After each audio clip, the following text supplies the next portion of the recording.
Two gardens on one street. Same July, same hosepipe ban. Number 12 fills a watering can from the kitchen tap.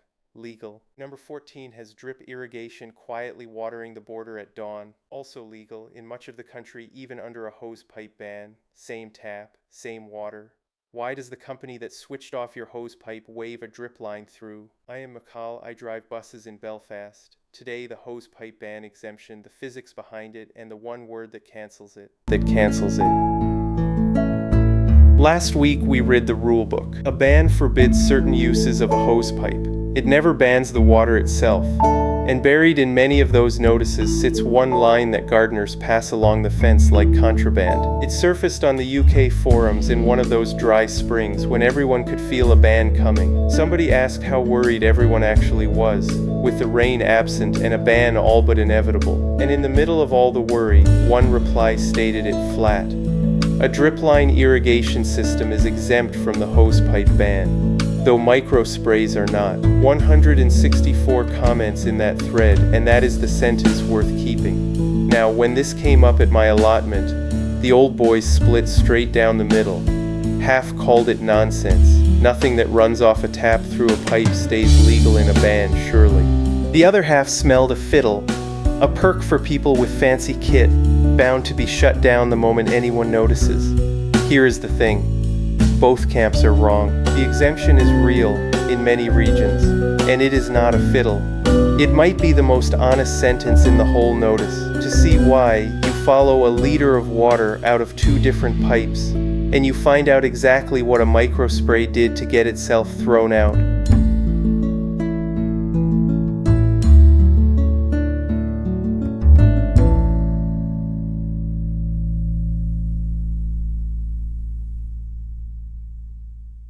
So, question 1.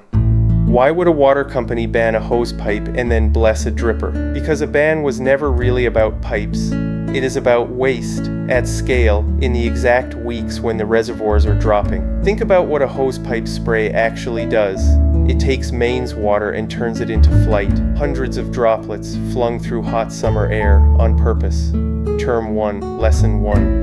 The air taxes everything that flies through it. On a warm afternoon, a slice of every spray evaporates before it ever reaches soil. Some of what lands wets the leaves, the fence, the path, none of which were thirsty. Then gravity takes its cut as runoff, and a hosepipe does all of this in bulk. Back in term 2, we measured one at about 1,000 liters an hour. That is the vehicle the ban pulls over.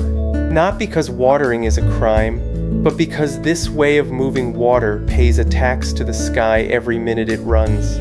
A sprinkler is the same sin on a stand, which is why it is nearly always the first thing a notice names. So read a ban like an engineer, not a lawyer. It is not a list of forbidden objects, it is a list of wasteful journeys. Hold that thought, because it is about to explain the strangest line in the whole notice.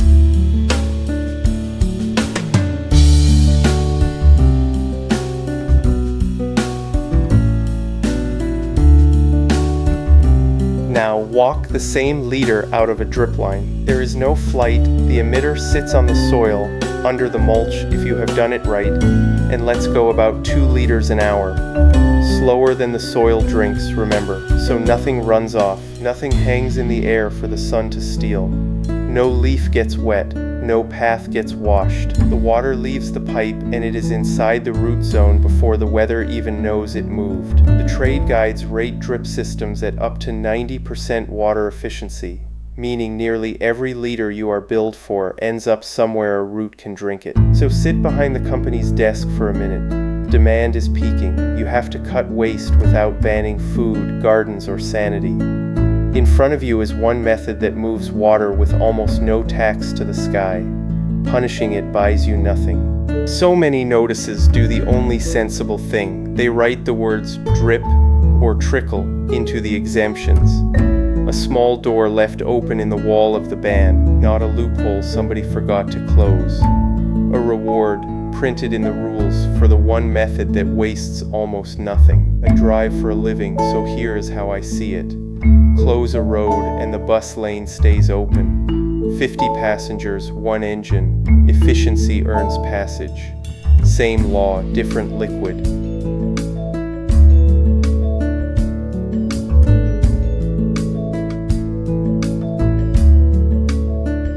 Which brings us to the catch, the 3 words after the good news, though microsprays are not.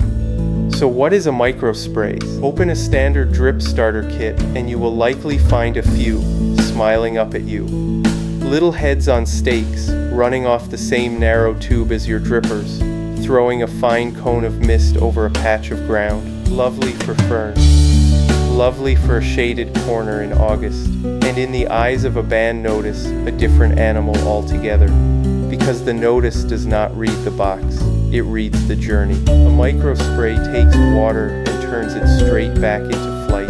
Fine droplets, maximum surface area, hanging in the air for the sun to build. The trade guides say it plainly. Spray and mist lose more to evaporation than drip ever does. So legally, a microspray is not a small dripper. It is a small sprinkler. And sprinklers sit right at the top of nearly every band list. Same box, same brand, same skinny pipe. One end of your kit can be exempt while the other end is banned, and do not feel daft if that surprises you. The kit aisle sells them as one system. The notice has never once read the kit aisle. The packet says drip irrigation system. The law reads it one nozzle at a time.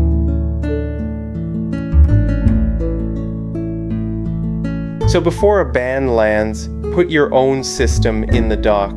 The test is one question, asked at every outlet on the line. When water leaves this thing, does it drip or does it fly? Walk the pipe end to end and sort every fitting